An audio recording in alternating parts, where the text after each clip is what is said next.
E aí, pessoal, estamos começando mais um Coluna d'Água. Eu sou a Carol Eu sou o Bruno Nogueira. e hoje a gente reservou para vocês um episódio muito especial. Olha, eu não tô nem me segurando na cadeira porque esse episódio me dá vontade de sair comprando passagem, cara. Eu sou suspeita porque, como eu fiz a viagem que a gente vai conversar hoje, só me deu saudade, muita saudade e vontade também de comprar minha próxima passagem. Isso aí, hoje é dia de falar de Mar Vermelho. Onde é que fica o Mar Vermelho, Carol? Egito. É isso aí. E se você tem um monte de curiosidade para saber mais sobre esse destino tão completo, tão especial para quem é mergulhador, chegou o teu episódio. A gente vai falar da Meca do mergulho.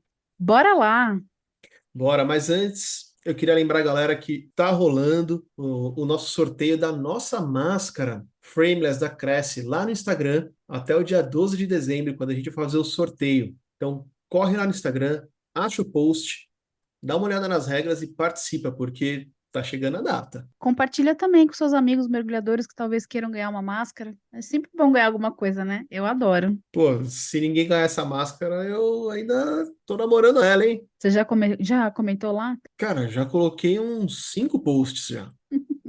Vamos ver se o estagiário me sorteia. Aí depois vai falar que é marmelada. Equipe não pode ganhar. É, quem é equipe não ganha, né? Beleza. Vamos parar de enrolar. Enrola a intro aí, Carol.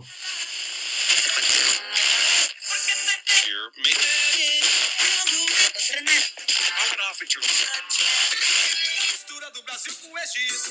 Tem que deixar-me pra dançar bonito. Essa é a mistura do Brasil com o Egito. Tem que deixar-me pra dançar. Hoje a gente está aqui mais uma vez com convidados e eu queria que a Carol me ajudasse a apresentar cada um dos integrantes dessa mesa, porque hoje vai ser um dia especial mesmo. Bora, Carla, vamos falar um pouquinho de você. Tinha que começar por mim, né? A gente começa sempre pelo melhor. Ah, Bom, meu nome é Carla, eu sou médica, mergulho há mais ou menos um ano e pouquinho. Desde o primeiro curso do básico, eu pirei no mergulho e não parei mais.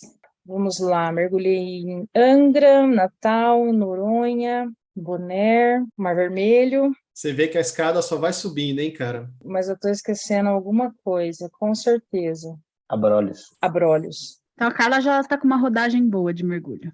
Sou o Igor, mergulho aí tem um pouco mais de 3 anos, comecei em 2019. Sou dive master formado junto com a Carol, com o Bruno também. Já mergulhei em alguns lugares, não tão intensamente quanto a Carla, mas já tive a oportunidade de mergulhar em alguns lugares diferentes aí também. Inclusive junto com a Carla, que sempre é muito bom mergulhar junto aí com ela, figuraça. Para quem está ouvindo a gente, é um cara que a gente está planejando um episódio muito especial aqui no Coluna d'Água, que é para falar exatamente dos cacarecos de mergulho. É a nossa referência em compras suspeitamente úteis no mergulho, cara. Nos cobrem.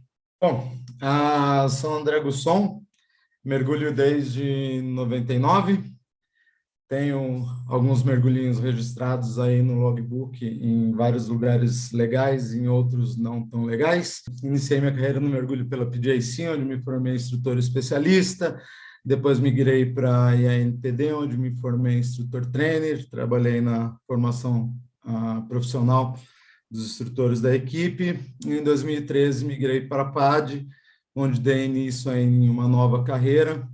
Voltei a ser Dive Master, até chegar à minha formação como Course Director. E boa noite a todos e, acima de tudo, vai ser um prazer bater esse papo com vocês.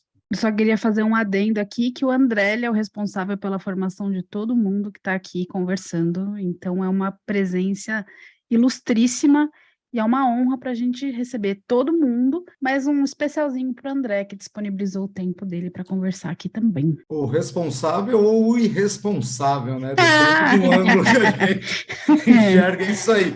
Mas vamos que vamos, meus pupilos. A honra é minha de estar aqui conversando com vocês.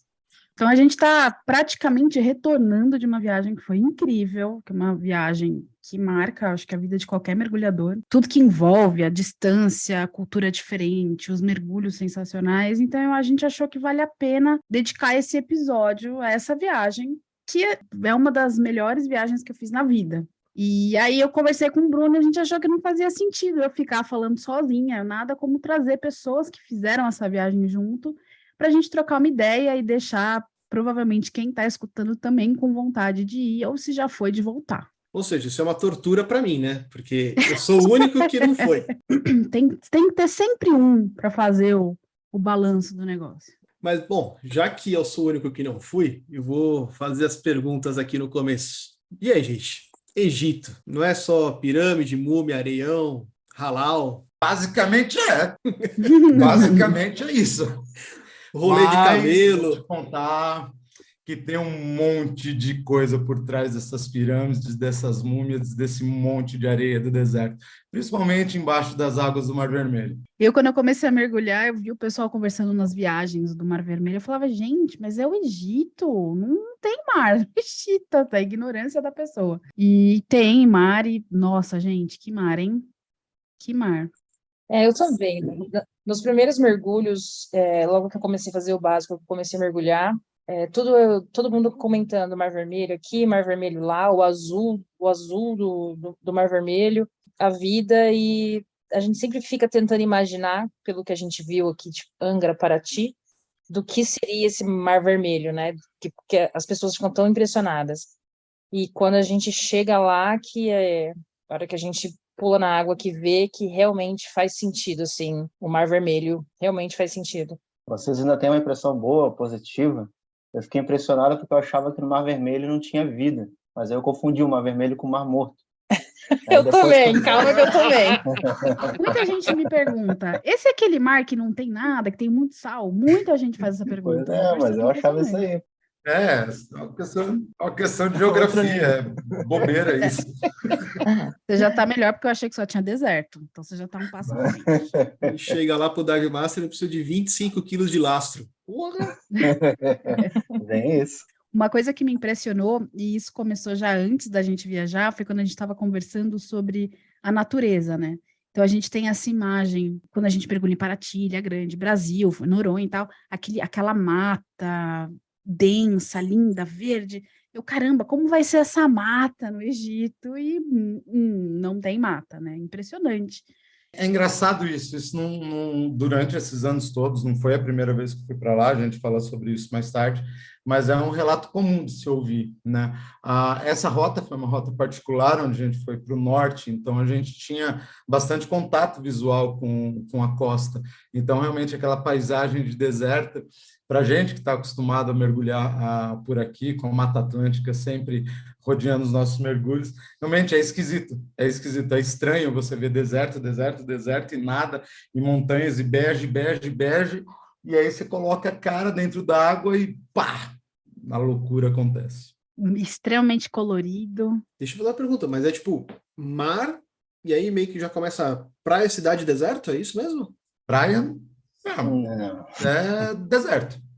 É praia, mar, deserto. Morro, pedra, deserto. De vez em quando umas ilhazinhas assim e tal, mas deserto. Cidade, só quando a gente está muito próximo de grandes cidades, como Hurghada, Marsala, que aí a gente tem contato com algo próximo à civilização. Mas não é a todo momento, não. Mas as cidades são tão monocromáticas que parece que é tudo deserto. Parece que tem janela. Percebe bem à noite, né, galera? Quando tem as luzes da costa, aí você consegue ver, pô, aí tem uma civilização. Mas não é muito fácil de definir, não. Eu achei um barato aquela ilha que a gente desembarcou no primeiro dia. Eu me senti em Marte, porque aquele monte de areia, não tinha nada, e de repente, não sei, para mim é uma imagem surreal, é a coisa mais linda. A gente sempre dá uma desembarcadinha, né, para a galera curtir, dar um rolê. A gente desembarcou numa ilha que chama Zabagarbe, se não me engano, ou Zarbagarbe, alguma coisa esquisita assim, e tinha umas pedrinhas que chama Bolivine, e aí os guias ensinavam a gente a coletar. Era um lugar onde tinha um monte de carcaça de tartaruga, parece que elas iam lá no fim da vida e lá ficavam. Então, tem esse cenário mesmo de outro planeta quando a gente desembarca em algum lugar. Então, é muito particular mergulhar no Mar Vermelho. A imagem que eu fiquei, a gente olhando aquelas massas enormes de coral, de todas as cores, azul claro, azul escuro, verde claro, verde escuro, lilás, rosa, laranja, enfim, todas as cores. E aí eu fiquei assim, você tira a cabeça da água, é aquele monte de areia. Você põe a cabeça na água, é aquela vastidão de vida extremamente colorida. Não dá para explicar, tem que ir, né? Eu acho que o que mais me chamou a atenção é, nos mergulhos, a quantidade de coral. Uhum. coral para todos os lados, e assim, e era impressionante a quantidade de coral, as formações. Tinha hora que você olhava, era assim, não, você não via areia, é coral do lado de coral e formações diferentes. É incrível. Os corais, para mim, acho que foi a coisa mais linda que eu vi ali, disparado. Eu fiquei com a impressão que eu tava num daqueles documentários que eu adoro assistir. Assim, a impressão que eu tive é essa. Eu coloquei o rosto na água e falei, cara, é aqui. Cara, é a impressão que você está no Avatar, no filme do Avatar. É, também. A impressão é essa, aquela explosão de cores e formatos, vida e bicho. Dá para voltar agora? Pra lá? E o engraçado, né, que várias pessoas ao longo desses anos sempre perguntam para a gente, pô, mas como é? É seguro? É tranquilo? É de boa?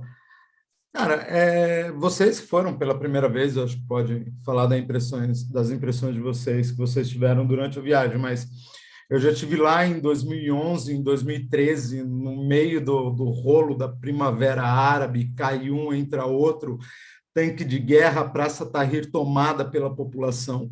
E em momento algum eu me senti inseguro dentro daquele país. Em momento algum eu me senti desamparado dentro daquele país. É impressionante a forma calorosa e a forma humana como eles recebem a gente e o cuidado que eles têm com a gente o tempo todo. A gente não coloca o pé fora do hotel sem ter um guia de olho, sem ter alguém por perto, nenhum passeio, nenhuma visita, absolutamente nada é feito sem a orientação e sem o acompanhamento dos guias.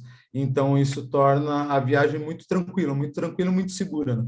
Eu fiquei com a impressão de que se a gente saísse sem o guia, a gente estava se expondo talvez a um risco maior. Mas com o guia, de fato, com o guia, inclusive, a abordagem dos vendedores era bem mais tranquila do que a gente via o pessoal em volta. Eu vou falar a minha impressão, assim, normalmente quando eu viajo para fora, eu faço as minhas próprias viagens, então eu quase nunca tenho guia, e quando eu tenho guia é uma coisa uma coisa muito específica. E nessa viagem, a gente estava com guia o tempo inteiro. Não senti risco nenhuma vez, na verdade, eu achei o país bem seguro, até para mulher, andando na rua. Eu acho, sim, que talvez não ter guia o tempo inteiro é um pouquinho complicado, principalmente porque eles têm uma polícia e pontos de checagem em todo canto. E tinha hora que a gente não sabia o que estava acontecendo, mesmo o guia conversando com o cara do raio-x, com um policial que estava vendo bolsa, a gente via que eles não estavam tentando se entender ali de uma forma que a gente não sabia o que estava acontecendo, assim, sabe?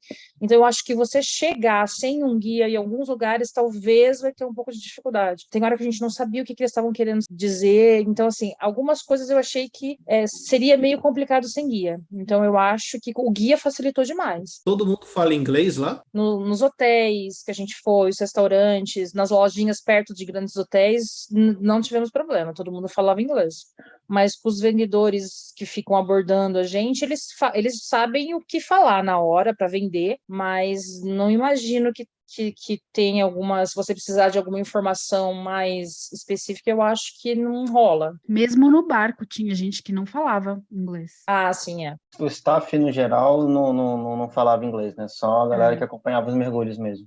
Só quem estava diretamente com a gente. Apesar que esse pessoal também estava diretamente, né, de fato. Eu acho que é assim, quando você faz uma viagem desse porte para um país que tem uma cultura tão diferente da nossa, que tem o idioma deles tão diferente do nosso, faz mais do que necessário, chega a ser vital a presença de um guia para tudo, né? Você volta meio que CBB para se comunicar, para comer, para andar, para comprar. Então, acho que essa é uma grande diferença. Você vai para Bonaire, vai para Cozumel, você vai para outros lugares, você dá um somebody love ali e se vira nos 30. E o pessoal tentava dar uma enrolada assim na hora de vender alguma coisa, ou tipo Aladdin, ou não era tanto? Eu acho que uma das coisas que mais me incomodou, digamos assim, pontos negativos da viagem, é que a turista não tem paz. Você não consegue andar em lugar nenhum sem ser abordado. É o tempo inteiro eles te abordando e te seguindo, tentando vender alguma coisa. Chato isso. Inclusive dentro de ponto que você paga para entrar. Então, eu não sei nem como é. A gente já fez algumas viagens, né? E normalmente onde você paga para entrar não tem vendedor ambulante. E nesses lugares tinha, foi uma experiência diferente. Cara, assim, não é uma defesa, é só um entendimento diferente que eu tenho da situação. A gente estava num país que existem duas classes sociais, milionários e miseráveis. Eu acho que eu nunca vi em nenhum lugar do mundo que eu já fui uma diferença social tão que grita na sua cara quanto grita lá. Esses caras vivem praticamente do turismo. A abordagem ela é chata, a abordagem ela é constante, mas é o que esses caras fazem. Você vê aquele show que acontece na entrada da loja do Alabastro, quantas milhões de vezes aqueles caras ensaiaram ou fazem aquilo. Os caras falaram português, cara, quando viram a gente. Então, eu nunca vi uma galera tão se vira nos 30 como esse povo lá. Eles oferecem para a gente. Realmente, não é uma coisa extremamente confortável, para mim é tranquilo, não me incomoda, é só fazer cara feia e falar que não, e tá tudo bem, mas é assim que é, pelo menos todas as vezes que eu fui para lá. Eu já estive em outros países também que também vive do turismo e é um país mais pobre, assim, esse mesmo tipo de abordagem, mas é muito... O tempo inteiro você não tem paz para andar. Então, assim, eu acho, isso me incomoda um pouco. Então, não é exclusivo do Egito, mas eu digo assim, foi só um parênteses aí que a gente não tem sossego. Em qualquer lugar que você vai, é o tempo inteiro alguém te abordando, querendo vender coisa e... Mas o guia dá uma livrada umas roubadas, não dá não? Dá. Cara, o guia ajuda bastante, né? Eu não compraria, sem o guia, eu não compraria nada no Egito. Não tem como saber o que é verdadeiro e o que é falso. É impossível você saber onde comprar. Todos os pontos tem gente vendendo as mesmas coisas, alguns com você vê que uma qualidade um pouco melhor, um pouco pior, mas não tem como saber o que é verdadeiro e o que é falso. Outra coisa que a Carol falou, que é uma coisa que também me incomoda demais, mas isso é particular porque eu não gosto de pechinchar. Eu não gosto, eu não sei. Então eu gosto de você estar num lugar, você olhar uma plaquinha, tem um preço, depois você pode pedir um desconto ou não. Lá nada tem preço, nada tem preço. Então assim, você vai para um lugar desse, você não sabe quanto custa uma pedra de alabastro, alguma coisa de alabastro, que pode custar R$10 a R$500, porque você não tem noção do preço das coisas. Estava eu comprando um produto, a Kemi, outra pessoa da viagem, comprando outro produto, a mesma coisa. O meu era o dobro. Aí eu tinha que ficar perguntando para todo mundo, gente, quanto que é o seu, quanto que é o seu? Porque assim, a gente não tem noção de nada. Então lá eles chutam o preço, você tem que ir pechinchando, só que assim, você não sabe até aonde você tem que chegar, porque você não sabe, não tem noção do preço normal das coisas. Então... Eu mesmo com guia achei que eu, sei lá, gastei muito mais do que era para gastar em todas as lojas. É ruim essa sensação, né? A teoria é muito simples, é a teoria dos 10%. Quanto custa isso que ela, Habib? Custa 100, eu pago 10. Aí eles pulam, ficam puto, gritam pra caceta. Eu achei que a hora que você falou 10% era 10% de desconto, não 10% não, 10% do valor. do preço que eles falam mesmo. Você manda um rally e vida que segue. E isso é muito louco. Você está no berço da negociação, né? Então é muito louco, é muito maluco. Eu gosto de entrar numa loja e ter uma plaquinha escrito um número e você, beleza, é esse número. Eu não gosto, não, porque isso aí eu tenho aqui no shopping quando eu vou. Eu tenho a sensação que eu fui roubada em todas as lojinhas. Não, velho, você vai lá é trincheira. E a minha zona de conforto é na trincheira. Então, o quebra-pau é onde eu tô bem.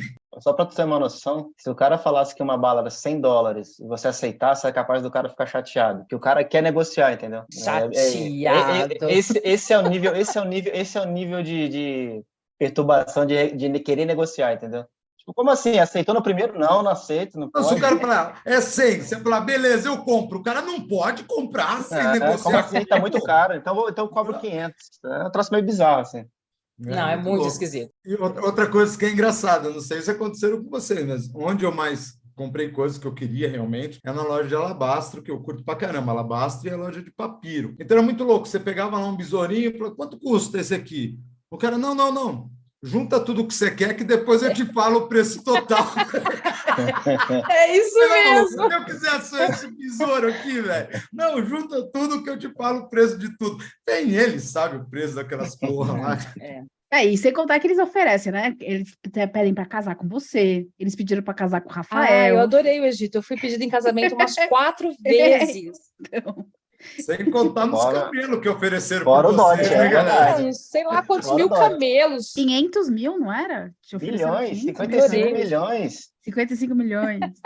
Caramba. O passo tá alto. O cara da loja de alabastro estava animado. Isso que ele já tinha 3 esposas, estava me pedindo em casamento ainda. Quando eu pensei em diferenças culturais, né, antes de ir, eu não imaginava que essa fosse uma das diferenças culturais que fossem mais me incomodar, talvez, né? Porque eu sou que nem a Carla, eu também quero chegar e pagar o preço que eu quiser, o preço que eu tô falando lá, que tá na plaquinha, e não quero me sentir roubada. Pode até ser que eu tô sendo roubada, né? Porque na plaquinha tá muito mais do que deveria.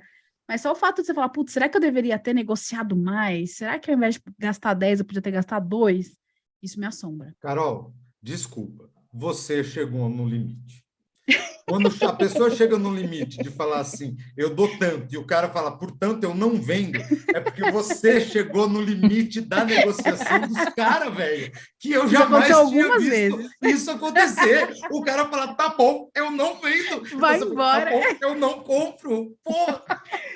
Aconteceu 2 vezes. Aconteceu no papiro e aconteceu com o imã que eu queria. O cara não me vendeu. Com imã de geladeira, imã, Carol. até agora eu quero esse Não imã. deu negócio.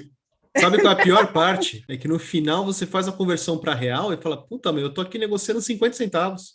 Mas aqui não dá só 50 centavos. Tem boas negociações lá. Cara, isso é muito louco. Um imã de geladeira por $1 num lugar e o mesmo imã de geladeira por $15 no outro. Então é muito louco. E aí você já fica mudou de naquela lugar, você dúvida. não consegue mais voltar para o lugar do Você fica naquela dúvida. Eu compro isso agora? Ou será que nos próximos 12 dias eu nunca mais vou encontrar esse mesmo treco? E aí você fala, não, eu vou achar outra lojinha que tem o mesmo imã por $1 de novo. Não, você não vai achar mais. Não vai achar. Não vai. Mas não tem no AliExpress? Tem, eu procurei, mas o Rafael não me deixou comprar.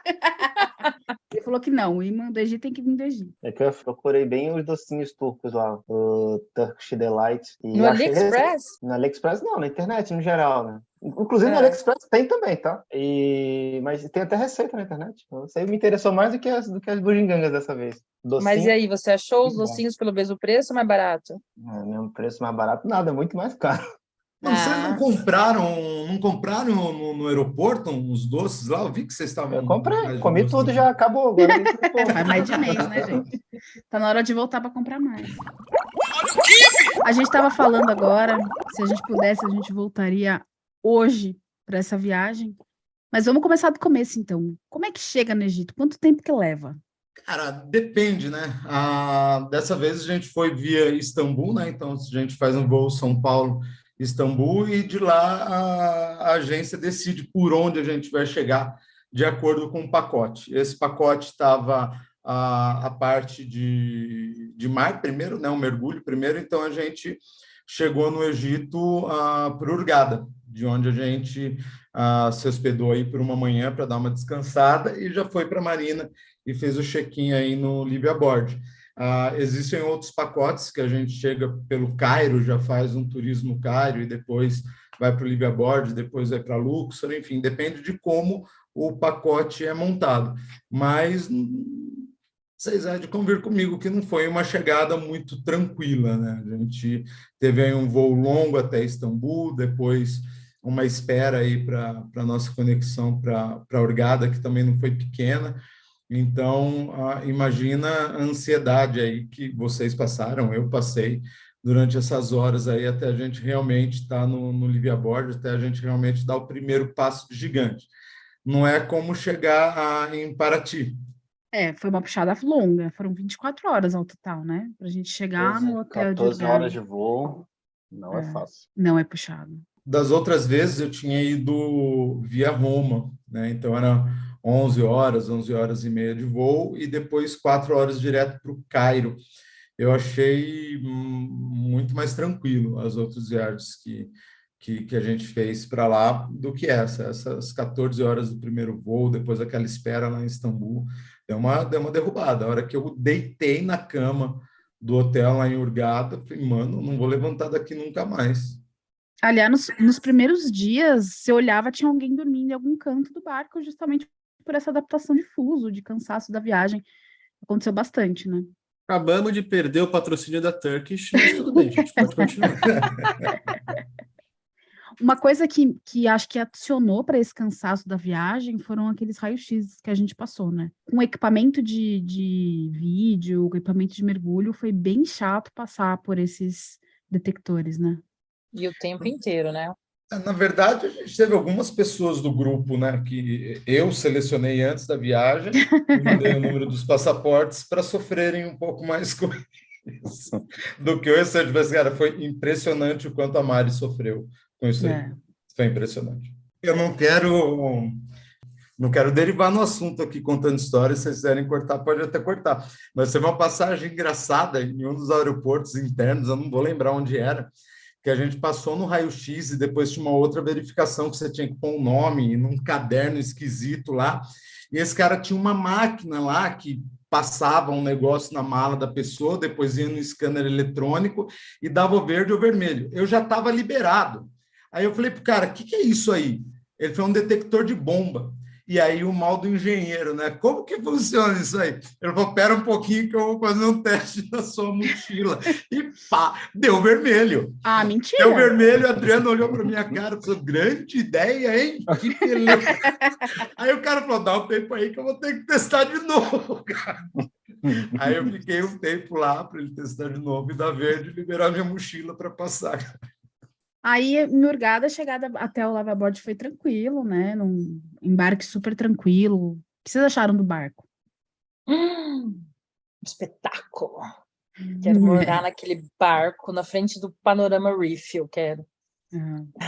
Eu achei o barco demais. Demais, demais. O conforto do quarto, o banheiro, impressionante. Acho que eu nunca vi um banheiro daquele tamanho em um barco. E eu achei que a estrutura do barco foi muito, muito, muito boa. O Rafael, inclusive, comentou que ele achou o chuveiro melhor que muito hotel. Num barco que a água é limitada. É verdade. Exatamente. Super Forte, pressão né? no chuveiro. Impressionante. Eu fiquei realmente impressionado com a estrutura do barco, as instalações como um todo, desde as cabines. Eu nunca já tinha ido para lá outras vezes, mas cabines tão espaçosas, com tantos armários, lugares para guardar as coisas, gavetas, coisas seguras que não deixam nossas coisas caírem durante a navegação, o banheiro espaçoso, o chuveiro espetacular. E aí, as áreas comuns, eu acho que aquele fly superior, onde a gente ficava, ali onde tinha o bar, onde tinha os sofazinhos, que, puta, sempre tinha um lanchinho à tarde, o restaurante, a sala, eu achei impressionante. Eu achei impressionante a casa de máquinas, eu fui dar uma olhada no compressor. Realmente, o barco me impressionou muito, muito, muito, muito. O Aldebaran é um barco tão bom quanto o Blue Force, mas o Blue Force é muito maior, muito mais espaçoso. Foi realmente impressionante o Blue Force. E cabe quantas pessoas lá, gente? Cara, são, se não me engano, 12 cabines, 2 superiores e o restante todos inferiores, mas várias delas com capacidade de até 3 mergulhadores. Eles atendem ali com um certo conforto até 24 mergulhadores. Fora o staff. Fora o staff. Fora o staff. Tinha mais staff que mergulhador, né? Porque eu até o último dia eu via gente que eu não tinha visto ainda. Eu tive essa impressão. Fazem revezamento. Brotava esse cara do nada. Eu acho que ele saía da água, assim. Acho que é tipo múmia saindo debaixo da água. É uma galera, o staff é grande, você tem ali 4 guias de mergulho. O Sérgio, que é o chefe de operação, e mais 3 guias. Você tem toda a galera da cozinha, você tem a galera de convés, a galera que cuida dos salões, a galera que cuida das cabines, os mecânicos, a turma que cuida só de recarga, tem uma turma que cuida da atracação do barco, é um staff grande. E a vantagem do barco ser grande é, por exemplo, a Marinês, que passa mal em todas as viagens, ficou bem. E não foram navegações tão tranquilas. Estava ventando bastante. Outra coisa que eu achei interessante nessa viagem, a gente não estava com o barco inteiro fretado para a gente. Então, a gente tinha o pai e uma filha, que são espanhóis, né? Tinha aqueles 2 rapazes do Kuwait. Do Kuwait, isso. Do Kuwait. E A tinha doida italiana. né? A italiana figuraça do rolê, cara. Virou Brasil num naipe que foi... E é muito legal você ver, o choque cultural continua dentro da embarcação, né? Então, e é engraçado não só com a origem das pessoas, né? Mas com a forma com que mergulham a forma com que aprenderam a mergulhar, então é muito engraçado. E o que é mais legal de tudo isso, embaixo d'água, todo mundo fala a mesma língua, né, galera? E Todo se mundo entende fala, perfeito, né? todo mundo fala a mesma É língua. muito legal Muito isso. legal. Aliás, falando de choque cultural, isso foi uma coisa que influenciou até eu de montar a hora da minha mala. Assim, as roupas que eu escolhi, o que, que eu ia usar no barco, tudo isso ficou na minha cabeça. Não vou usar alcinha, não vou usar nada curto. Como é que foi para você? No barco é sussa, né? O barco o pessoal tá mais acostumado, tanto que eles têm aquela batida 7 dias por semana, que a gente conversou até com o pessoal, né? Mas mesmo assim, eu fiquei pensando, putz, o que eu vou usar ou deixar de usar? Outra coisa que é engraçada, né? Putz, que língua que você vai falar lá, né, cara? Então, a gente chega, não sabe se o receptivo fala inglês, o cara me abordou com um inglês estranho, e de repente eu ouvi uma palavra em italiano, eu falei, ai, meu Deus, minha vida tá salva agora, logo na chegada. E no barco, cara, então o Sérgio falava espanhol, tinha o pai e a filha da Espanha, os caras do Kuwait, então é um inglês mais de boa, que dá para todo mundo entender, a Merina falando italiano, então é a doideira, né? Cada canto tem alguém falando um idioma diferente. Agora, cá entre nós, aqueles árabes falando um com o outro, não dá a impressão que um vai bater no outro a qualquer momento, cara. Eles são bravos, eu tomei várias broncas nessa viagem. Às vezes eles estavam falando normal, nem estavam dando bronca, mas parece que tá te dando bronca o tempo todo. Você devia estar fazendo alguma coisa errada, cara. Ah, devia. Não tenho a menor dúvida, porque deram bronca em você, Igor? Não. Ah, nem vem. O cara ainda aprendeu a falar Pikachu ainda. O Pikachu que deu high five no Minion, debaixo d'água, né? É verdade, Verdade. achei Foi dois, da hora, Angry dois Birds. companheiros embaixo d'água. Pelo amor de Deus, fala que tem vídeo disso. Não tem. Não Putz, tem. o pior é que eu vi tudo dar. Se eu tivesse com a câmera, teria dado, mas eu não gravei.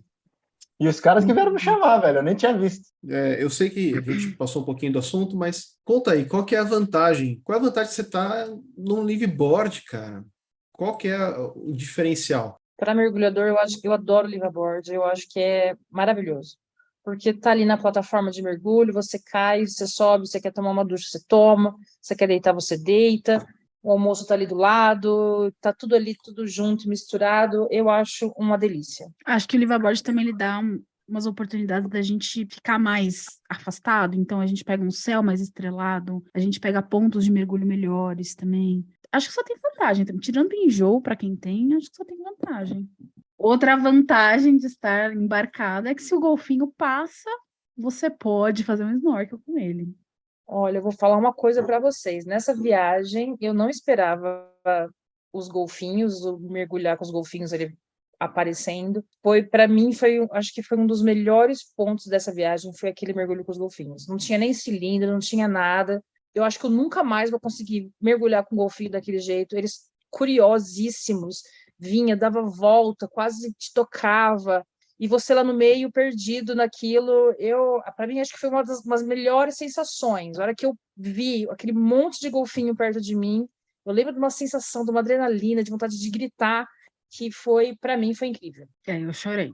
Assim, do lado da gente, olhando na cara, tinha um que ficava me circulando, assim. Eu falei, para mim, aquilo não sai da minha mente. Realmente, igual aconteceu, você não vai ver de novo, não. E pegar aquele flagrante Nem daquele acho. grupo populando... Olha o Kibe! Como é que é? Pulando, brincando. Tem esse detalhe. Eu não sei se a Carla tá impressionada com os golfinhos ou com o que eles estavam fazendo. Ou com a Detalhe foi diversão. a nossa Essa parte da comunicação Copa quando eu não aquilo vi começou a direito. acontecer, né, Igor?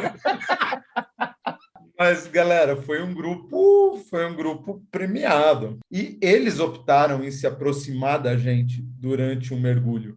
Então, foi realmente a primeira experiência que eu tive dessa forma e foi espetacular. Foi espetacular. Foi impressionante. Nossa, nas filmagens, nas gravações, estava assim, todo mundo alucinado, todo mundo não sabia para onde olhar. Eu vi as pessoas assim, acho que foi incrível. Aquele episódio dos golfinhos. E o Renan tem a cena da vida, né? Que ele acompanhou um golfinho subindo e a hora que ele fez o arco para respirar, o Renan tira a câmera da água e pega o pôr do sol atrás do golfinho. Cara, zero a vida, né? Zero a vida. Falou, nunca mais levo câmera para lugar nenhum. É incrível. Eu achei legal que deu para a gente ver bem o comportamento deles, né? Quando eu olho os vídeos que eu fiz também, que você vê assim, os golfinhos com família indo embora, e aí a gente sendo distraído pelos mais velhos. Então é muito legal perceber isso na natureza, né? E foi assim, foi o que abriu, né? Foi no primeiro dia, a gente estava lá no intervalo de superfície, eles passando. Eu me lembro que eu estava olhando os golfinhos lá de cima daquele andar do bar. De repente, a tripulação subiu e falou: vai pegar seu snorkel, sua nadadeira Isso e eu entrar achei na muito água. louco. Isso eu achei muito louco, porque eu achei que era brincadeira deles. Pega Eu o snorkel e vai também. para a água. Aí o cara começou a desamarrar o bote. Falei, mentira, cara, que a gente vai atrás deles, cara. E foi uma loucura, né? Põe lycra, pega a máscara, pega o snorkel e fomos. E foi fantástico, foi incrível. Foi incrível. Mas Foi mesmo. foram 2 dias, duas oportunidades ou 3 que a gente acabou fazendo isso. Quem foi a primeira vez que mergulhou de bote aí? Eu acho que a minha foi a minha primeira vez. Esses botes. É que assim, era um bote super confortável, era um bote com escada. Mas ainda assim rola aquela coisa do, nossa, vamos de bote, como é que vai ser, né? Subir e descer nesse bote. Tem vários tipos de mergulho e a utilização do bote é para que a gente possa aproveitar melhor os pontos sem a necessidade de atracar e desatracar o barco. Então, você está num recife gigantesco, onde você tem 5, 6 pontos de mergulhos. Tem um pico que a gente fez que tinha, acho que 5 ou 6 naufrágios, né? Então, não dá para o barco ficar soltando e amarrando o tempo inteiro. Então, o recurso é que você se equipa, a embarcação entra no bote, sem a menor classe, eu diria, né? Porque classe a gente não vê por ali, né? Então, você entra no bote, ele navega até o ponto de mergulho. E aí, diferente do que a gente tem por aqui, né? Que normalmente a gente entra no passo gigante, lá você entra fazendo rolamento dorsal e 1, 2, 3 e bora todo mundo junto, porque o bote já sai da água, então não dá para ficar dando bobeira. Então, em particular, eu achei bem bacana, faz parte da aventura. É confortável voltar para um bote com equipamento nas costas? Não, mas esse tinha escadinha. Nos outros não tinha escadinha. E era uma escada confortável, não era uma escada ruim, não, né? Sim. Eu tentei subir uma vez de nadadeira, me dei mal, fiquei toda roxa porque eu escorreguei, mas sem a nadadeira e sem equipamento, porque vocês não desequipavam, mas eu desequipava. Assim foi mais tranquilinho. Então, você tem essa particularidade de várias saídas serem feitas com bote, e você tem os estilos de mergulho, né? Então, tem o mergulho que a gente saiu com o bote e na hora de entrar na água, eu falei, tá, mas a gente vai navegar até onde e tal? Falei, não, a gente vai voltar para o barco. Eu falei, como? E A longe, gente vai né? voltar para o barco. A gente vai mergulhando até o barco. E eu olhei o barco era um pontinho branco, assim, ó, no horizonte. Eu falei, não, velho, alguém vai trazer mais cilindro para a gente? E realmente, a gente pegava uns drift ali, pegava umas correntezas que ia embora. Então, você via coisas meio que na passagem, assim, né? Ia vendo, porque a correnteza pegava, então fazia o mergulho, saída de bote, drift dive, mergulho profundo, mergulho com nitrox, mergulho em naufrágio, enfim. É pegar a cartela de cursos e especializar o máximo que puder para poder aproveitar uma viagem como essa. O Yolanda Reef foi drift, que foi aquele que a gente ficou, acho que uns 15 minutos sobrevoando, né? Em cima dos corais. Foi no Yolanda Reef, não foi? O Yolanda foi aquele o navio que afundou que estava com as cerâmicas, não era? Com vaso Então, mas é sanitário. esse mesmo. Era para a gente ter começado nos Nemos e a gente fez, por causa da correnteza, a gente começou ao contrário e a gente acabou não completando esse mergulho. Esse, para mim, acho que foi o pior. O pior no sentido de não ter dado certo tudo. Porque no briefing foi esse Anemone Reef aí, teoricamente, ele falou que eram maravilhosos, corais maravilhosos, peixes espalhados para todos os lados. E depois a gente ia passar pelo Yolanda, que era esse naufrágio, que a gente não enxergava direito muito o barco mais, mas os vasos sanitários, tudo. Por causa da correnteza, a gente começou ao contrário. Só que depois a correnteza, na verdade, não estava muito ao contrário e a gente não chegou nas anêmonas, né? Em contrapartida, no Policy Station, foi um show à parte, né? Caramba, eu queria ter a memória de vocês, assim, para associar o lugar com o nome do local, assim, caramba. E eu não sei a impressão de vocês, mas a minha é que realmente o nível da galera estava espetacular para os mergulhos, né? Então faz a diferença o treinamento, faz a diferença se especializar, porque quando chega na hora do vamos ver, todo mundo sabia o que tinha que fazer, né, galera? Vamos conversar, que isso daí foi show de bola. Cara, uma viagem dessa não é barata. Uma viagem dessa exige uma preparação inteira, né? Tem algum curso aí que vocês acham que é obrigatório, assim, fazer, ou O realmente que básico, porque o seja, não é só Rafael o que não fez e vocês não acham? mergulhou. Ok, fora o básico. Cara, abre a cartela, abre a cartela e destrincha até o Dive Master. E você vai usar tudo ali. O básico, avançado, deep, Naufrágio. nitrox, naufrágio, fish ID, tudo você tira proveito numa situação dessa. Entendeu? Das técnicas, do aprendizado, da responsabilidade, dos conceitos e princípios de segurança. É numa hora dessa que você está ali fazendo 4, 5 mergulhos por dia, um diferente do outro, que, cara, tem que estar de olho na profundidade, tem que estar atento em tudo, tem que estar conferindo mistura, tem que estar conferindo o computador antes de cair na água. Cara, é ali onde o bicho pega que separa quem é quem está preparado e quem não está. Pelo menos olhando assim, não faz sentido você investir numa viagem dessa e não investir em preparação, né? De repente você vai perder um puta mergulho legal porque você não tem nitrox, porque você não está certificado para aquele mergulho específico. Faz parte da preparação, né? Muitos lugares não pedem todas as certificações. Lá no Mar Vermelho, pelo menos nessa empresa, eles no primeiro dia pediram as certificações de todo mundo. Quem não apresentasse certificação, não, deu problema no Wi-Fi, não está no Wi-Fi, na internet, não estou conseguindo baixar. Quem não apresentasse certificação, não mergulhava. Eu fiz o curso de naufrágio para essa viagem e eu acho que fez uma baita diferença. Primeiro que eu não poderia fazer as penetrações se eu não tivesse feito. Mas, assim, o que agrega de informação, de segurança, de o que se atentar, como mergulhar, como dar pernada. Eu achei que valeu muito fazer curso para viajar. Achei que foi bem legal. E é engraçado, né? Nessa hora, ouvindo o depoimento de vocês, que a gente tem o outro lado da situação, não que a gente prega, que dá a impressão que não, tá querendo vender um curso, vender uma viagem, vender um treinamento. Mas é na hora que você faz um investimento desse montante que vocês fizeram numa viagem como essa, você vê a importância de estar bem treinado, de estar bem preparado, né? Para poder aproveitar o máximo da viagem, né? E não deixar de fazer os mergulhos ou ficar do lado de fora de um naufrágio ou não poder usar uma mistura porque não foi certificado, não sabe utilizar. Então, se você pega um investimento de uma viagem como essa, ou até mesmo um investimento de uma viagem para Bonaire, para Cozumel, o investimento no treinamento ele se torna muito pequeno, né, perto do que você pode perder numa viagem como essa. Que eu ia comentar também que a gente desce com os guias, desce em dupla, tudo certinho, mas, óbvio, tem a questão da dupla, mas até se a pessoa não está bem preparada ou tem uma certa experiência, os guias não são babás, né? Então, se você não está de olho na sua profundidade, não está de olho no que você está fazendo, é uma questão de segurança, não é só de aproveitar ou não, né? Aliás, muito pelo contrário, né, cara? Eu não lembro de guia ficar olhando para trás e falar, sobe um pouquinho que você está muito fundo. Perguntar consumo. Falou aí, neném!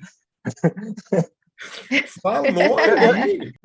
Eles perguntavam em dados momentos do mergulho consumo para eles se orientarem ali, mas profundidade teve uns 2 mergulhos, né, Igor, que a gente resolveu dar uma decidinha a mais, eu nem me lembro do guia olhar para a gente, nem na ida, nem na volta. E vamos aí. Olha o kibe! E no meio de tanto mergulho incrível, de vida, de naufrágio, qual que vocês acham que foi o melhor mergulho que vocês fizeram lá? Eu adorei o Panorama Reef, que é onde tinha a cidade das anêmonas. Para mim, aquilo ficou bem marcado, eu achei muito bonito. Esse foi um que me marcou. O segundo foi um naufrágio que o barco estava quase todo destruído, que é o Kingston, mas o que tinha de coral tomando conta por cima, dos lados, assim, eu achei incrível, incrível, incrível pela quantidade de coral nesse naufrágio. E o Tistelgorn, que esse aí ficou, assim, na memória. O primeiro mergulho que a gente fez nele foi no noturno, e a gente, pelo menos eu não estava esperando que a gente entraria nele, né? Aí no briefing a gente descobriu que a gente ia entrar nele. Cara, eu gostei muito do Tistelgorn, eu achei bem legal, tipo, as motos, as Harleys, o fato de você estar metendo a lanterna para explorar o ambiente, e dentro da cabine de um dos carros de guerra tem um porta-retrato com a foto de uma pessoa, que você não sabe se está viva, se está morta, se era alguém que estava no barco ou não. É incrível essa experiência de tu, eita, porra. E o outro, cara, a galera não gostou muito no geral, porque é uma vibe meio ruim, mas para mim, como mexeu comigo, assim, e nem pelo acidente em si, mas pela condição do naufrágio, eu gostei muito, muito, muito do Sonny Express. Foi um acidente com muitos mortos, a história do naufrágio é bem triste. Eu vou mandar uma história por cima, o capitão tentou cortar o caminho, tava tendo uma tempestade, tentou desviar a rota, para cortar caminho, acelerou o navio, não sei se é acelerar mesmo. Era um navio que estava fazendo travessia, se eu não me engano, se não estou falando besteira, da Arábia Saudita para o Egito. E chocou com o Recife. E ele tinha uma comporta na ponta, que ele abria, abria praticamente a parte de baixo toda, do bagageiro inteiro. A proa todinha do barco pro compartimento de cargas, onde entravam carros, etc. Então você pode imaginar, para entrar carros, o tamanho disso, basicamente abrir a ponta do barco inteiro. Então, quando ele se chocou, isso abriu. Então, inundou, alagou o navio muito rápido. 17 minutos ele levou para afundar. Imagina o navio afundar em 17 minutos. Então, tipo, o desespero dessa galera, e a história assim, é meio triste, né? Porque, tipo, basicamente, aí, acho que foram coisa de 10, 15, 20% da galera sobreviveu. O resto foi tudo pro saco, morreu. E a gente mergulhando, o navio completamente inteiro, intacto, inclusive com os pertences. Então a gente está navegando mala, roupa, bota, chinelo, boneca de criança, brinquedo de criança. Então é uma vibe meio pesada, mas a condição do navio em si, não pensando no emocional, mas na estrutura do navio, como está muito inteiro, é uma sensação bem diferente. Foi uma sensação bem diferente para mim. Como ele está tombado, se você virar essa cabeça de lado, assim, basicamente é que nem aqueles trechos de Titanic que ele pega o corte do navio naufragado e depois torna real a imagem. É como se você virasse a cabeça de lado no sentido do barco, a imagem do barco vinha na cabeça, a história como se o barco estivesse ali inteirinho. Impressionante, assim. Esse mergulho me marcou muito porque eu não tinha estudado ele antes, na verdade. Eu não tinha estudado muitos dos pontos de mergulho. A gente nem sabia exatamente quais pontos a gente iria mergulhar, na verdade. E no briefing, quando ele estava contando essa história, e é um naufrágio muito recente, já me chamou muita atenção, né? Porque, assim, é uma coisa recente. Então, você espera que não vai ter muita vida, não vai ter muito coral, e o navio vai estar bem inteiro. E quando ele contando a história que o navio se chocou contra um recife, você imagina, e afundou tão rápido, você imagina que deve ter feito um estrago muito grande no navio. E não fez. Quando a gente mergulhou por fora, a gente viu aonde chocou, na verdade, nem rasgou o casco do navio. A questão foi que a hora que bateu, a comporta que existe naturalmente abriu, e isso fez o navio afundar muito rápido. E depois do mergulho, que eu fui ler mais sobre esse naufrágio, porque eu lembro que a hora que a gente fez a exploração por dentro do naufrágio, eu estava filmando com a minha GoPro por fora, e na parte de dentro, a hora que eu comecei a ver as malas, bonecas, os pertences de pessoas, aquela coisa, eu meio que senti um peso, assim, eu falei assim, não sei porque eu estou filmando isso, eu acho que não devo filmar. E eu lembro que eu desliguei a câmera e só olhei e foi um mergulho bem pesado, assim, essa sensação porque você tenta se colocar no lugar daquelas pessoas ou de familiares e tá tudo inteiro, né? Os carros, as malas, as coisas todas empilhadas. Então, eu lembro que eu desliguei e eu falei assim, não, eu só vou ver, não preciso filmar. Não vi muito motivo de filmar, e bem pessoal isso. E quando a gente está fazendo a passagem pelas cargas, pelo compartimento de carga, e a gente sai exatamente pela essa comporta que abriu, tem luz lá, então meio que você está passando num túnel, assim, com a luz no fundo. E eu lembro que tive vários mergulhadores na minha frente, eu lembro que esse naufrágio foi bem, assim, bem pesado, sentimental mesmo.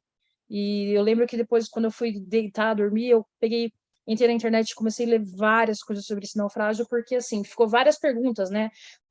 por que que ninguém recuperou, assim, recuperou nada, tem muitos pertences, porque ninguém quis recuperar aquilo, e a gente ficou sabendo no briefing que tem corpos lá dentro ainda, que eles não resgataram todos os corpos, então eles acabaram fechando esses compartimentos onde ficaram os corpos. Então tudo isso deixou o mergulho muito pesado, mas assim, que nem o Igor falou, eu gostei muito. Eu gostei muito do mergulho, mas é um mergulho meio pesado, meio de você estar visitando um cemitério, túmulo de pessoas. E o navio está raso, teoricamente raso. Aí eu ficava me perguntando por que não entraram lá e retiraram os corpos, por que optaram por não retirar. Eu comecei a ler muito sobre esse naufrágio porque ele me marcou muito. Esse Salem Express me marcou muito. A área de refeições, as mesas estão todas lá, o símbolo do navio está lá, e o barco está inteiro, exceto por uma batidinha no casco que fez com a comporta abrisse. Eu não faria esse mergulho hoje, sim. Eu também não. No briefing, a hora que o cara falou que ainda tinha corpos lá dentro, ali já, por um simples fato de eu cago de medo mesmo, já começou a perder um pouco a graça, mas passando pelo compartimento ali de bagagem, a hora que eu vi a mala de uma criança e em cima da mala uma boneca, provavelmente plantado, alguém pegou e colocou ali daquele jeito, porra, não curti. Achei animal por fora, ele descia até o areião para ver uma balsa de salvatagem que ainda estava presa no casco, que nem a trava dela tinha sido solta. Então, entre o choque e completamente a pino, o tempo que transcorreu foi muito pequeno e não deu para a galera sair mesmo. Então, fui lá ver isso e tal, curti o lado de fora dele, mas não foi um mergulho que me traz boas recordações, que eu faria de novo. Mas voltando a alegrar um pouco esse clima, né? No Twisterdorf, na saída do Twisterdorf tinha um... Qual que é o nome daquele peixe grande, o André, que tem a bola na testa? Napoleão. Napoleão. É isso aí, ó. Ficha ID é para isso, pô. Bola na testa. Napoleão, bola na testa. Mas, assim, os recifes, no geral, eu achei os recifes da Rota Sul mais conservados. Gostei pra caramba, mas não era muita novidade. O quente, para mim, eram os naufrágios. Eu não lembro se foi no Marco 5 que tinha aquela oficina mecânica dentro do navio. Então, tinha um torno, uma furadeira de coluna, um esmeril, uma bancada. Eu, particularmente, ficaria um mergulho inteiro só dentro daquela sala. Agora, o Tistelgorm era um sonho. Era um sonho. Então, a gente realizou 3 mergulhos no Tistelgorm. Eu chorei durante os 3 mergulhos. O primeiro, ver aquelas locomotivas, ver os tanques de guerra, ver aquelas munições de grosso calibre do lado de fora dele, ainda intactas. E aí o briefing do mergulho seguinte era um mergulho noturno, num ponto onde a gente não tinha mergulhado ainda, com penetração. Eu falei, mano, uma loucura, mas vamos aí.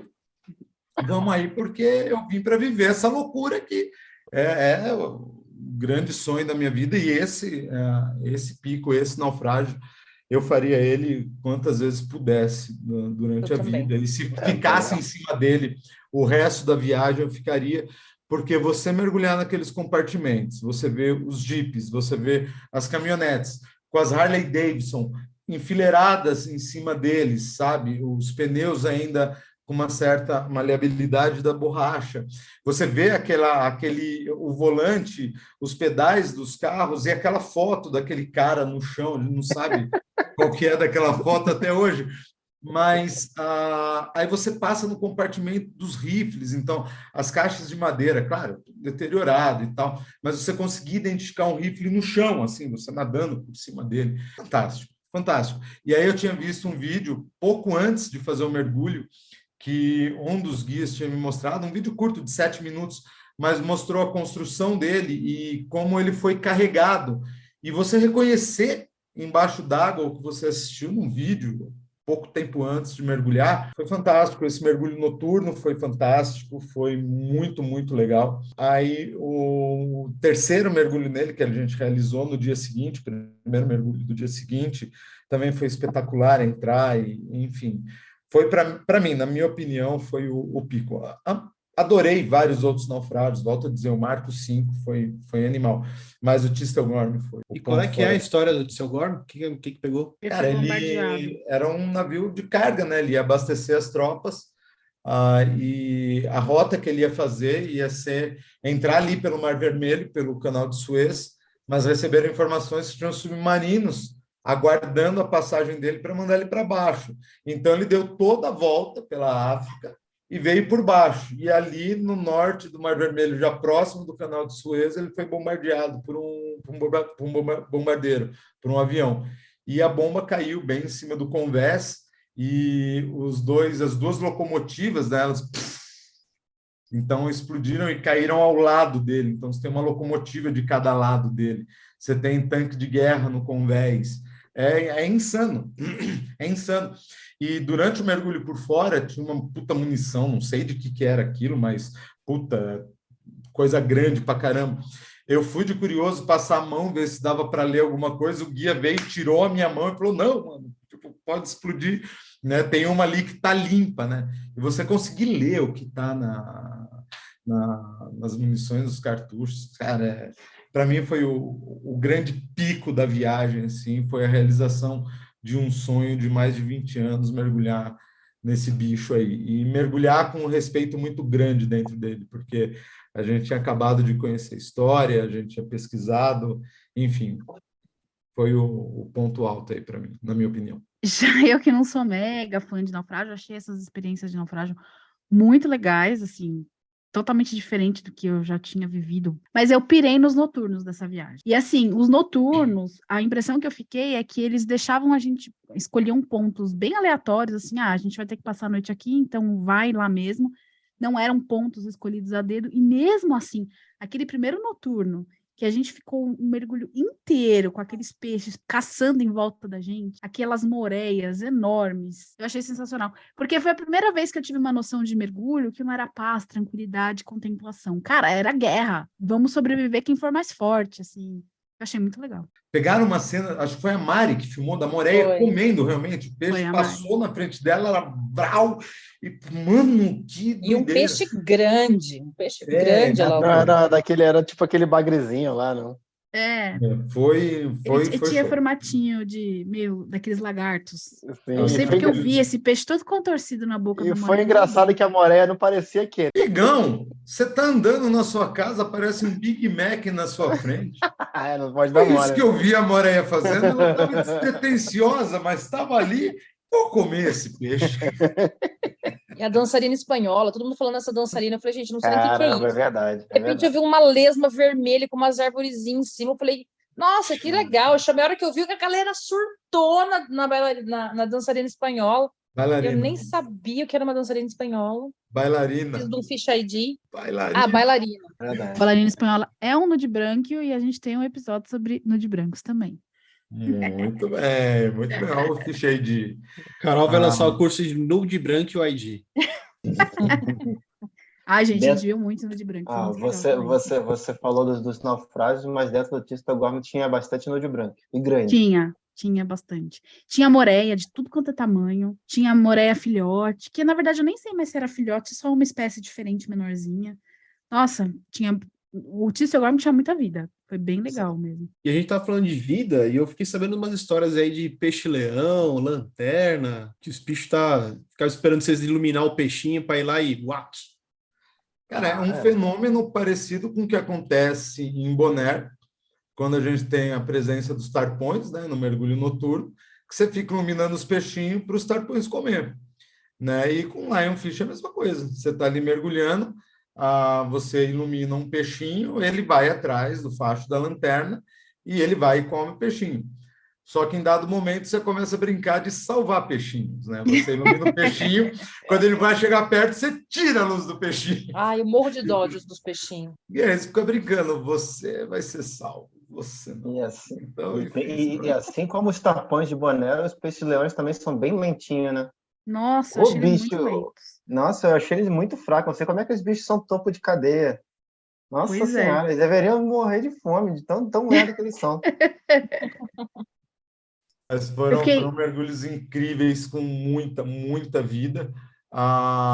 O O que faltou realmente foram os tubas, né? Não rolou aí grandes avistagens. Rolou uma sombra de um galha branca, né, Igor? Que passou lá no fundo muito rápido, não sei se todo mundo viu.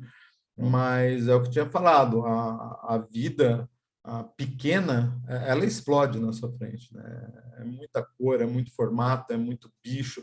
Você vê aquelas acróporas com aquele monte de peixinho em volta, de repente eles todos se enfiam para dentro delas. Você olha por cima, parece um labirinto com centenas de peixes ali dentro, enfim, puta, muito, muito legal.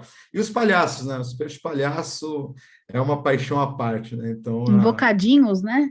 alguns são Outro invocadinhos, invocado. Invocadinho, alguns não, é querem dar um muito beijinho na sua invocado. boca, enfim. Então, puta, cara, é onde eu paro, desço, fico olhando e eu falo, mano, é impossível não acreditar que alguma coisa criou tudo isso aqui, velho. É impossível, porque ali você vê essa explosão diante dos seus olhos, é incrível. A diversidade de corais é um negócio muito marcante. Muito. Estúpido, estúpido, estúpido. Uns bichos no noturno lá, que na verdade é um pepino do mar, que você olha, cara, 4, 5, 6 metros, a minhoca toda esticada, uns tentáculos saindo para fora. Você vê vida em todo lugar que você olha naquele lugar. É impressionante, é impressionante. Até nos pontos mais fraquinhos, assim. E por incrível que pareça, eu achava que o peixe palhaço era pequenininho, e não é. É até grandinho e até machuca. Quando vem beliscar. São bravinhos, né, cara? São São estressadinhos pra bravinhos, caramba. são bravinhos. Isso porque eu tenho nem um boleto para pagar, né? Se o Nemo fosse verdade, de verdade, reproduzisse de verdade, ele roubava a câmera do mergulhador. Entendeu? É verdade. Eu até tinha comentado de um mergulho que a gente fez, que eu acho que era drift em cima dos corais, justamente por isso. A gente ficou com a impressão, estava lotado de vida, aquele monte de coral de todas as cores, e a gente tinha a impressão que não tinha vida, né? Porque era para a gente ver vida nesses lugares, nesses mergulhos, a gente tem que chegar perto, olhar entre os corais, que daí é lotado, é bicho de quanto tudo é tipo, tudo quanto é cor, mas justamente só planar por eles, a gente acabou perdendo um pouco dessa diversidade que fica mais à vista normalmente.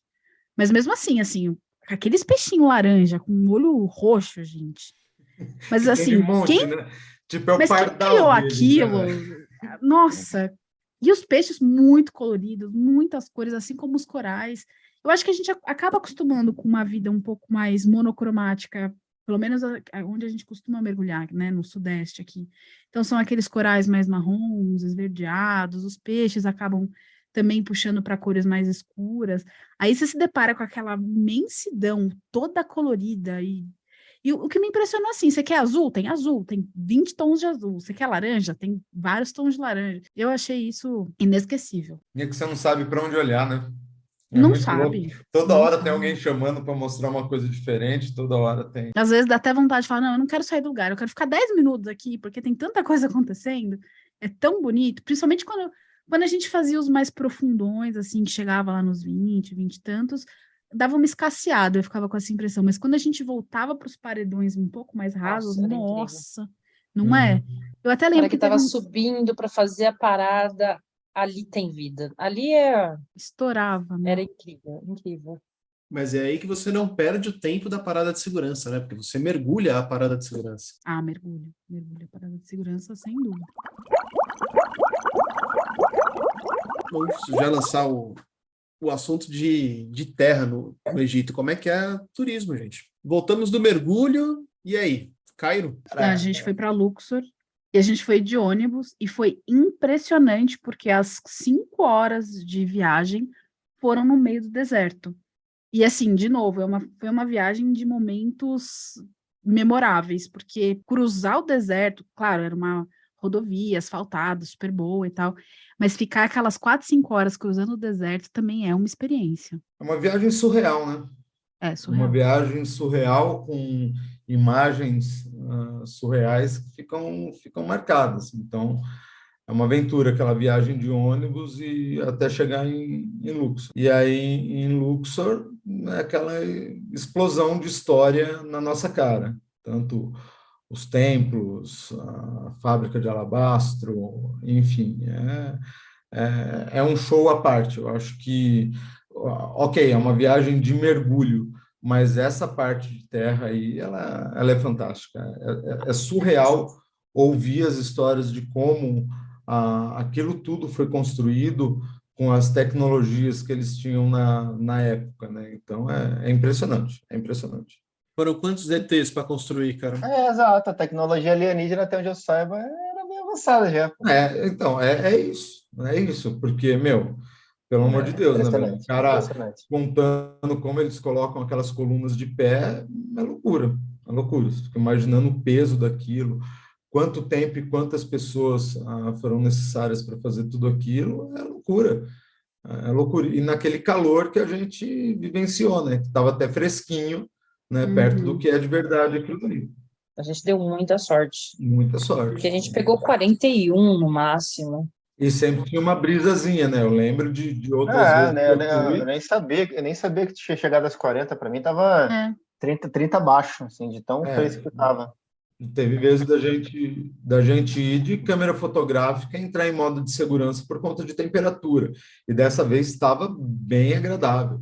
Tinha sempre uma brisa rolando. Então, você imagina isso aí, 50 graus e nego carregando aqueles bloquinhos na lomba lá para construir tudo aquilo. Então, é surreal. Você vai ouvindo o guia e o guia é um show à parte, né, cara? O que aquele cara conhece, que o Habibzinho conhece, não é brincadeira. Então, é outra parte que eu não considero, nem que seja o ponto fraco, ou que seja o lado B da viagem. É tão bom quanto os mergulhos. Ai, eu acho também. A parte de terra, eu acho que todo mundo estudou o Egito. Assim, quando na escola estudou a civilização egípcia, Egito, Mesopotâmia, né, o Nilo, a importância do Nilo, eu acho que todo mundo estudou isso, pirâmides, e então a gente sempre ficou com aquilo na cabeça, né? Eu acho que 4.500 anos atrás, uma das primeiras civilizações, a gente estudou aquilo e ficou, mas sempre ficou aquilo na nossa cabeça, né? E aí, quando você chega lá e você vê que tudo aquilo está em pé, claro que não está como era antes, mas aquilo está em pé ainda, é incrível, é incrível. E aí você entra nos templos, vai ouvindo a história, as pedras. Não sei se só eu, mas você sente uma energia, assim, porque assim, você fica pensando, né? Quantas pessoas não estiveram aqui antes que a gente estava lá? Essa história de 4.000 anos atrás é muita coisa, gente, é muita história, é muito tempo para aquilo tá tudo lá. Então, eu acho incrível, incrível, incrível. Eu acho que o Egito, desde que quando a gente começou a estudar as pirâmides, que você chega e olha aquilo, põe a mão na pedra que tá lá, eu acho muito incrível. Eu acho que os templos, eu não sei se é impressão, tinha uma energia assim. Eu não sei se você ficar olhando aquilo, aquelas pinturas, aqueles desenhos, aquela linguagem que o pessoal. Eu acho incrível. Eu só consigo imaginar como foi construído, o que eles Também. utilizaram, tipos de ferramenta, que você olha os ângulos da pedra, todos os ângulos retinhos, tudo bonitinho, encaixado perfeitamente, com o que eles quebravam aquilo, com o que eles lapidavam aquilo, como que eles faziam as gravuras, enfim, tudo é fantástico. Agora, uma coisa que eu não sei se vocês observaram, mas vocês viram o quanto que o guia falava sobre, olha, muito verde aqui, muitas plantas, muitas flores. Cara, em qualquer rua que você anda aqui em São Paulo, você vê mais coisa verde do que a gente viu lá. Mas tamanha importância que eles dão para o Rio Nilo, ali é a fonte de vida Mas deles é muito mesmo. chocante, não é? É O chocante, rio, é as chocante. duas margens com árvores, coqueiros, lá aquela palmeira que eu esqueci o nome, plantações verde, verde, verde, aí de repente areia, não tem mais vida. É É muito muito louco, chocante, é é muito muito louco. chocante aquela Então, é imagem. do guia falar, Habibzinho, olha essa rua, quantas flores tem aqui, né? Pô, cara, então, eles realmente levam muito a sério. É bem legal de você ver, a gente desce no aeroporto, que não está no meio do nada, não está perto do Nilo, só que aí tem jardim, tem ao redor, circundando assim as ruazinhas verde, verde, mas você vê que tem sprinkles de molhar água em tudo. Se não tem aquilo, não tem vida. Então, assim, é impressionante que de repente tem um jardim que fica sendo molhado, ali tem vida. Aí o resto, nada, nada, nada, nada. Então, assim, é um contraste muito grande. A parte de terra, assim, é que mais, eu fico na dúvida, que impressionou mais. A parte histórica, os templos, o próprio museu, as esculturas, que pensar todos esses comentários da história, os prédios, as Cortados no fachadas, meio, né? o prédio cortado para passar um viaduto. Cara, é muito E, louco, né? e o trânsito, como a pessoa sobrevive Nossa. naquele trânsito. É muito louco. Gente, eu vi moto surreal. com 5 pessoas numa moto. É muito 5 surreal. pessoas. Eu vi com estes Assim, olhos. Bruno, eu nunca tive na Índia, mas eu já vi vídeos de trânsito da Índia. Eu imagino que seja comparável, cara, porque é muito surreal. É um muito caos. surreal. Você não fica 10 segundos sem ouvir o barulho de uma buzina, né? Não, impossível. Fantástico. É o Você modo, acha que é o eles vão modo brigar que o o tempo trânsito inteiro? funciona, a base de buzina. Gente, o hotel que a gente ficou, que era só atravessar a rua, tá no museu, e a gente teve que ir de van, porque não era seguro, por causa do trânsito, porque a gente não tá acostumado com aquele A gente trânsito. voltou de van, né? A A gente gente voltou de foi, van. o Foi a Habib pé. não Foi ficou a muito pé feliz. e atravessou a rotatória da Praça Tahrir a pé, no, tipo, vai que dá.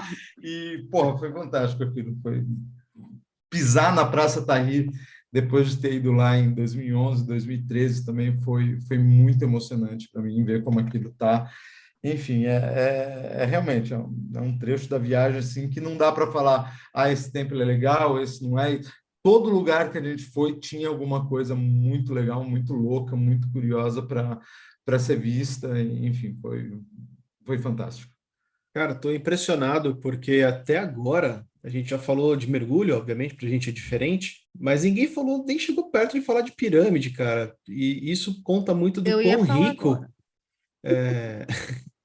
é uma viagem para o Egito. A gente não tem só a pirâmide, mas tem todo um arsenal de atrativos, né, cara? É doideira. Agora, Até que não tem outro adjetivo, né? É doideira, ponto. Não tem como explicar, doideira. velho. E a hora que você chega realmente nas pirâmides, que você desce ali, desembarca do ônibus, que você dá aquela.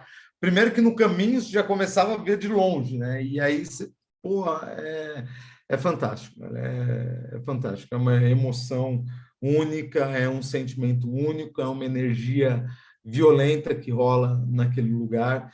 Então, putz, é show. Vocês estão falando aí da energia, uma coisa que eu fiquei reparando.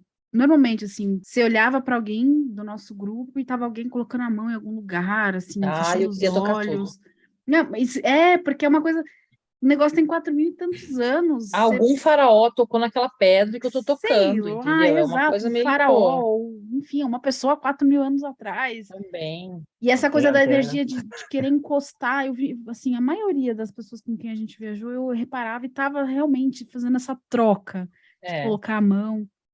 Mas para mim, assim, além das pirâmides, que, cara, surreal, por mim, eu acho que eu teria ficado 2 dias sentada, olhando para as pirâmides, assim, não precisava ter feito mais nada. O Vale dos Reis me impressionou demais.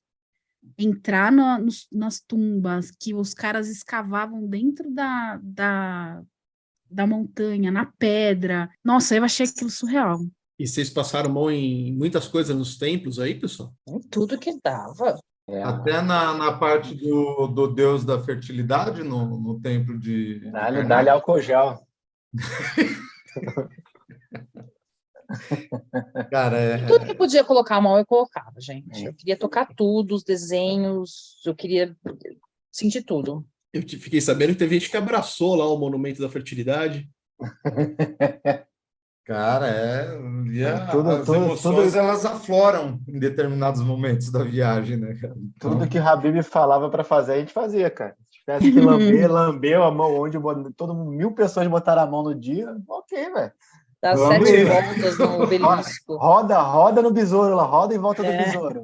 essa roda do besouro aí foi uma sacanagem, né, velho? Porque até nas últimas vezes que eu fui, você tinha que dar 7 voltas no sentido anti-horário no escaravelho lá.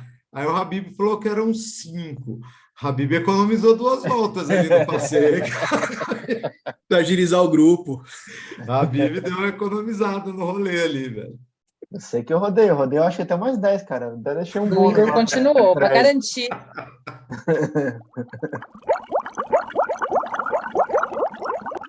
E aí, queria umas dicas, né, cara? Eu nunca fui, tô um pouquinho morrendo de vontade. Só de ouvir vocês contando, parece que eu tô lá junto com vocês. Primeira dica, guardar dinheiro, fazer uns investimentos, alguma coisa assim, para você conseguir chegar lá, porque é uma viagem cara. A segunda dica é guardar metade do que você guardou para conseguir chegar lá para gastar lá, porque você gasta também.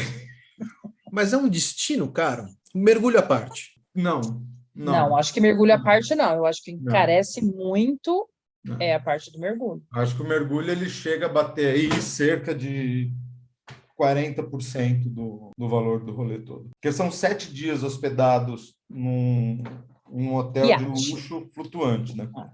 É um master yacht, entendeu? Você come, bebe o tempo inteiro e mergulha. Eu acho que a grande fatia está no liveaboard. Outra dica que eu daria é curso. E ver a rota, quem vai ver a rota que vai, se vai rolar naufrágio, vai rolar profundo, fazer curso de nitrox, fazer curso de naufrágio. Eu acho que vale muito, muito, muito a pena investir na formação numa viagem dessa. É isso aí, sem dúvida. Porra, você vai numa viagem dessa e deixa de fazer alguns mergulhos porque não está capacitado para mergulhar ali, ou em determinada profundidade, ou em determinada situação, ou utilizando determinada mistura gasosa. Então, sem dúvida nenhuma, o investimento em curso ele é muito importante. O cuidado nos preparativos da viagem aí, com os seus equipamentos de mergulho, revisão em todos os equipamentos, porque, pô, chega lá, putz, estourou a tira da sua nadadeira. Eles vão te arrumar uma outra nadadeira, mas não é a sua.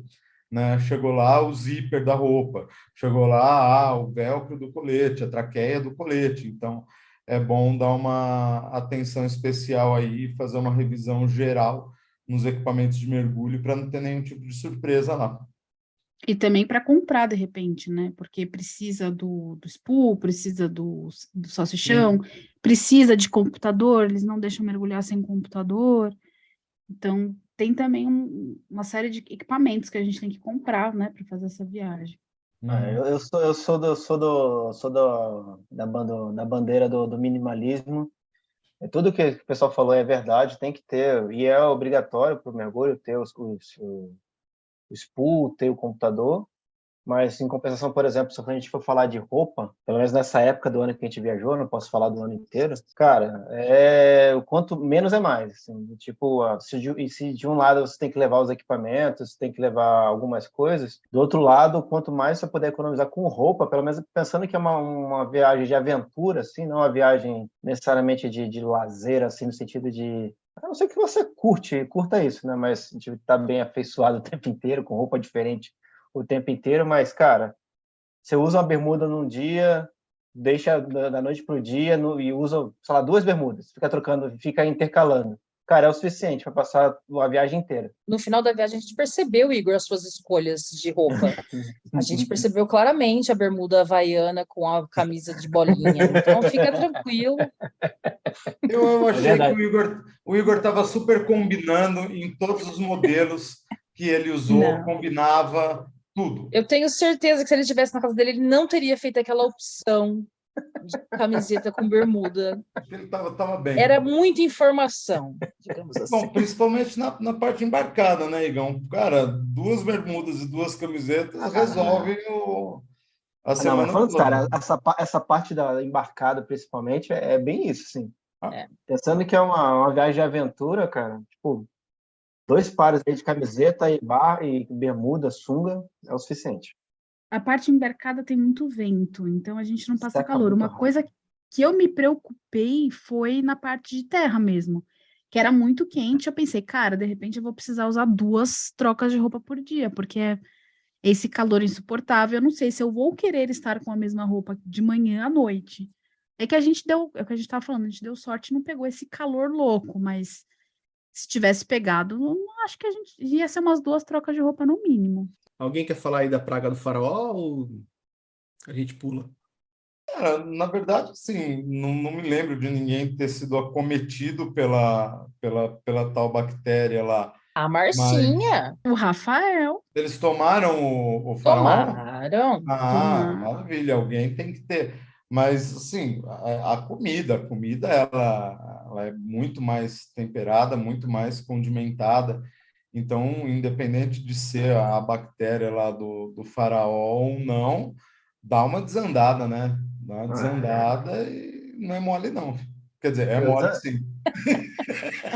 Desde que eu voltei, eu não comi mais cominho. Eu já fiz Porra. comida aqui, egípcia. Pô, chamou a gente por quê? Eu só chamo meus amigos. Ah, tá bom, voltarem. Eu comprei um livro de receitas egípcias. Eu trouxe, aí eu fiz uma receita. Já fez esse cara velho, já? Como é que é? Besouro, Deve, porra. deve comer besouro. Mano, eles comem lá? Sei lá, Não, velho, velho. só tá zoando. Ah, você falou que tinha uma galera lá que tava por conta. Sim, Mas sim. não sei, é recomendado, é. Cara, na verdade, assim, para quem está na Europa, por exemplo, a Merina, a italiana, ela estava sozinha. Cara, ela pega um voo a Roma, Hurghada, as empresas dos liveaboards vão buscar no aeroporto. Então, é do aeroporto para um pernoite no hotel, embarque no liveaboard, um pernoite no hotel, aeroporto. Então, eles não saem passeando, fazendo turismo por lá. Hum, Então, a galera vem para fazer mergulho. Então, a maioria dos barcos que tem europeus a bordo, e não foi a primeira experiência que a gente teve com outras pessoas a bordo, é nesse formato. O cara vem, desembarca, cai para dentro da embarcação, mergulha e vai embora. mas pra gente aqui da América do Sul, bicho, a coisa toca diferente, né? Cara, você pode fazer. Você pode fazer um esquema desse. Você entrar no site dos liveaboards, você tem essa opção, né? Eles vão te buscar no aeroporto, tem todo um pacotezinho para fazer isso e ok. E assim, o preparo de uma viagem como essa, o planejamento de uma viagem como essa, eu vou te falar que não é absolutamente nada diferente de uma saída para Laje de Santos, uma viagem para Paraty ou para Angra, ou para qualquer lugar que a gente vai aqui no Brasil. Os princípios básicos de segurança e do comprometimento com a qualidade do serviço que vai ser prestado, ele está sempre em primeiro lugar. Quanto maior a viagem, quanto mais longe essa viagem, quanto mais atrativos tem essa viagem, mais energia demanda da gente. Então, enfim, quando você fala para o Mar Vermelho, um país muçulmano, com uma língua tão diferente, com uma escrita tão diferente, com tantas coisas.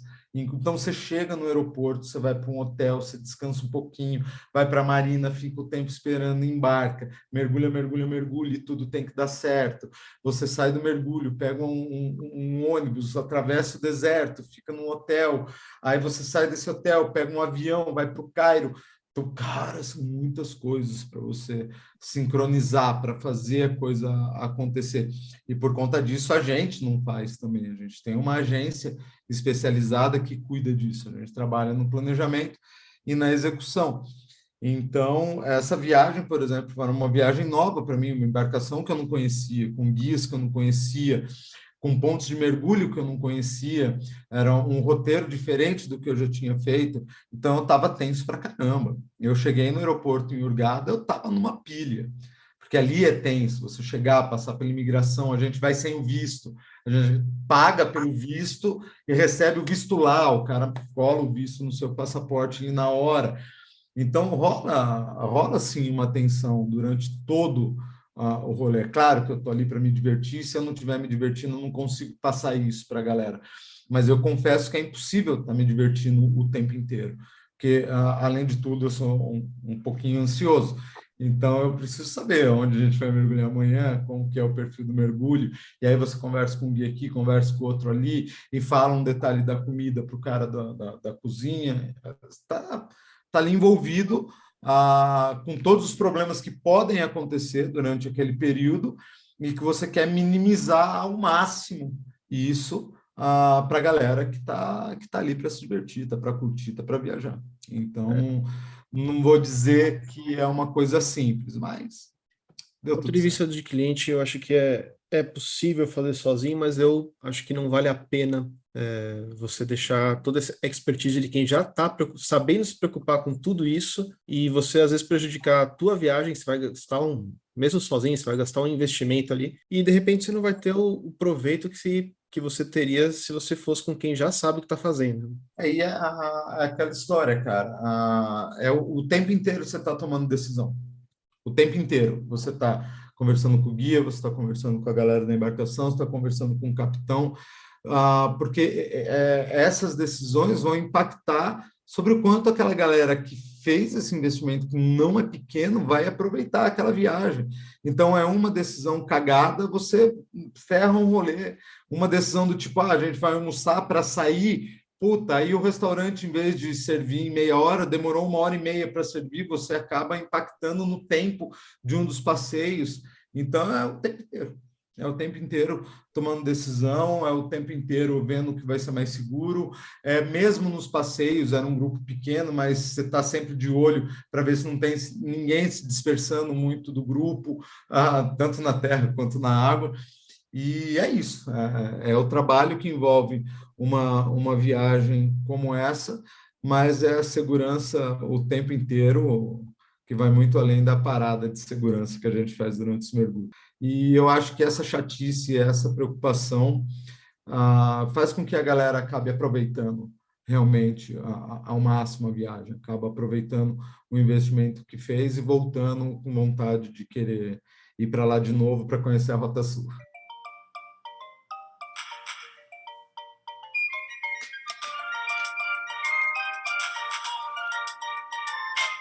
Então é isso aí, pessoal. Mais um mergulho completo aqui no Coluna d'Água. Queria agradecer a presença de todos os mergulhadores, do André, do Igor, da Carla e da Carol. E eu tô aqui morrendo de vontade de cair na água no Egito com vocês da próxima vez. Pô, cara, eu vou te falar que eu tô morrendo de vontade de cair em Angra, que vai ser daqui 2 semanas, que eu tô morrendo de vontade de mergulhar. E eu devolvo aí o agradecimento, agradecer aí a Coluna d'Água, Bruno, Carol, a oportunidade de estar contando um pouquinho para vocês aqui sobre o que é uma viagem como essa. Agradecer aí mais uma vez a Carol, o Igor e a Carla que participaram dessa expedição incrível aí com a gente. É isso aí, estou aqui à disposição de vocês para o que der e vier. Valeu, boa noite a todos.